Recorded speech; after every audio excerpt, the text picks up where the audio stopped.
ఆయన అడవిలో తిరుగుతున్నప్పుడు ఒకసారి మహర్షులందరూ కలిసి వచ్చి, ఓ రామ, నువ్వు కష్టపడకు, మా పుణ్యాన్నంతా నీకు దారిపోస్తాం, మా పుణ్యఫలంతో నీ కార్యాన్ని సాధించుకో అన్నారు. దానికి రాముడు అంగీకరించలేదు. నేను నా పనిని నా స్వశక్తితో సాధిస్తాను, దైవాన్ని పూజిస్తూ శక్తి కొద్దీ ప్రయత్నిస్తాను అని అన్నాడు. ఎందుకంటే ఊరికే లభించిన సిద్ధుల వల్ల లాభం ఉండదు. ఫ్రీగా వచ్చిన దాంట్లో వాళ్ళకి లాభం సరిగా ఉండదు, మోక్షం ఉండదు, తృప్తి ఉండదు, సంతోషం ఉండదు, గిల్టీ ఉంటుంది. ఊరూరికి పుణ్యం రాకూడదు, సొంతంగా మనమే సంపాదన చేయాలి. అది ఉదాహరణ ఇదే. వాళ్ళందరూ వచ్చి అడిగారు, స్వామి మా పుణ్యాన్ని అంతా తీసుకొని. వద్దు. మా ఆయాస్సునంతా పోసుకో అన్నారు. వద్దు. మా సంపత్తునంతా వద్దు, మా పుణ్యం వద్దు, మా తపస్సు వద్దు, నేను సొంతంగా సంపాదన చేయాలి, అదే నాకు తృప్తి. ఎంత బాగుందండి ఆ మాట. అట్లనే ప్రతి మనిషికి రావాలి కదా.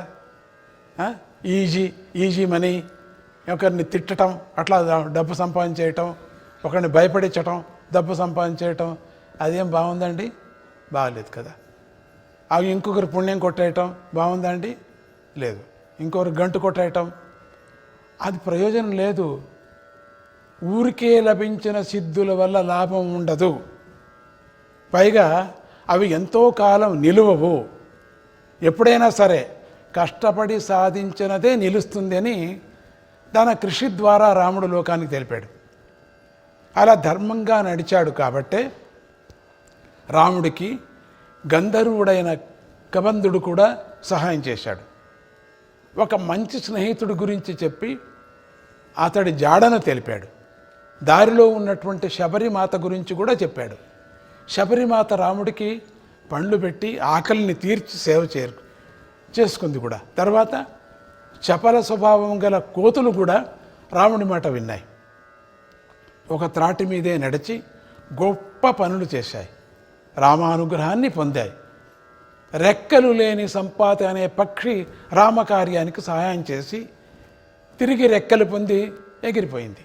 ఇలా రాముడు అన్ని ప్రాణుల మనసులను గెలుచుకొని సాధించిన పనులన్నీ ఒక ఎత్తు అయితే, సముద్రం మీద వంతెన కట్టడం అనేది మరొక ఎత్తు.